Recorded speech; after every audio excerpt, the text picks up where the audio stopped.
โอ้กินยังจะร้านเลยดิ ขนมครับกินขนมโอ้กินขนมเนาะขนมกล้วยทอดมื้อนี้พาหลานชายชิงยาชิงยามมาเที่ยวถ้ำเที่ยวเหวพี่น้องมื้อนี้ถ้ำผู้บ้านมุกคำตำบลนาตาลได้มื้อนี้บรรยากาศอึมครึมพี่น้องคนกะทำท่าลิ้นได้จราเนาะหากระยะเมื่อกี้เนาะคนหากระยะได้พี่น้องมื้อนี้มาบริเวณภูเขาบ้านม่วงคำตำบลนาตาลตอนนี้ยืนอยู่ในหน้าถ้ำเลยหน้าถ้ำนี่คืออยู่ในหน้าถ้ำเลยใต้ลงไปคือเป็นหลังถ้ำนี่คือถ้ำบ้านม่วงคำตำบลนาตาลเลย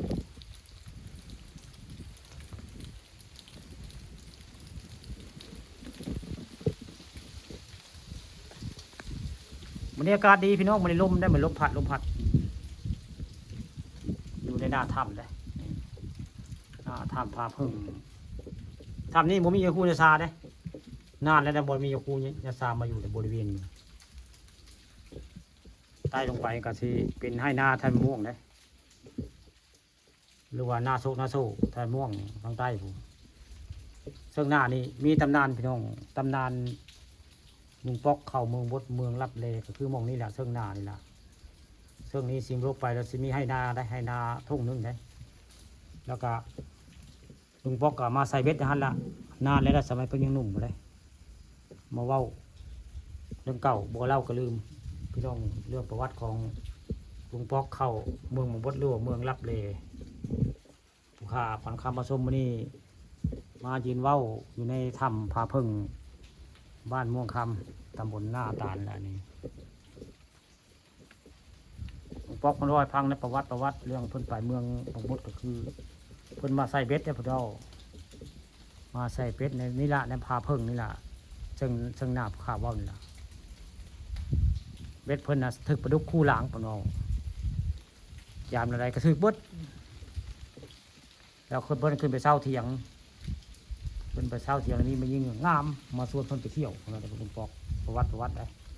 ที่ก่อนจะได้ไป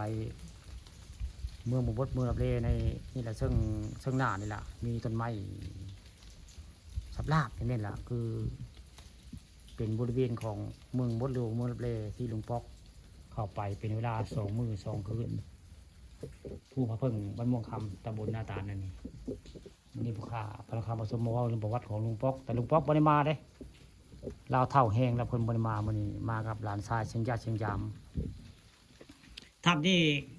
คนสียคูสิบุกอยู่บุเฮงได้จรานเด้เพราะว่าภัยทำโบแก่นี่มานอนในชีโดนคู่ลายเด้เจอคู่ลายทำนี่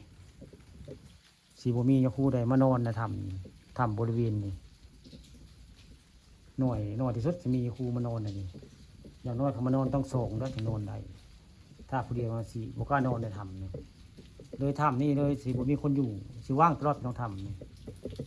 ทำไผ่บ่มีสมาธิบ่มีศีลมีธรรมนี่ยุ่งยากในทำนี่ประวัติได้ปุ่งใดมานอนก็อยู่ได้บุหึงส่วนมากนอนธรณีพี่น้องนี่ทำนี่แล้วก็ที่มาของเมืองบดเมืองเรียก็คือเมืองนิละซึ่งทำนี่แหละในรูปหนึ่งก็เป็นต้นไม้พี่น้องในมิติหนึ่งก็เป็นวัดเป็นเมืองได้ถึงปอกเอามีทหารมีจักรยิบผ้ามีลงสีได้ผลเอาพ้นได้หาบเข้าไปซีของเขาจะได้คนไปอยู่บ้านเขาเมืองเขา2 มื้อ 2 คืนเนี่ยลุงปอกบ้านม่วงคำตำบลนาตาลวันนี้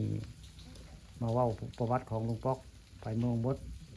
เป็นเวลา2 มื้อ 2 คืนคือมองนี่แล้วนี่ในเซิ่งถ้ำนี่แหละถ้ำผาพึ่งนี่แหละคือเป็นบ้านเป็นเมืองได้เมืองบดหรือว่าเมืองรับเลแหละพวกนี้วันนี้ผู้ข่าผ่านข่าวผสมพามาชมถ้ำแล้วมาว่าประวัติของลุงปอกเข้าเมืองบดเมืองรับเลกะมองนี่แหละในเชิงนาอยู่ทางท้องนาเพราะว่าจะมีหินบักใหญ่ก้อนหนึ่งได้ตอนเขาจะไปส่งแล้วก็หันหลังประกาศเสียงก้อนหินอันนึงบักที่ใหญ่ในยาวประมาณเป็นเมตรนั่นคือประตูเมืองได้พอประตูเมืองบดเมืองรับเลยังอยู่เพียงหินก้อนหนึ่ง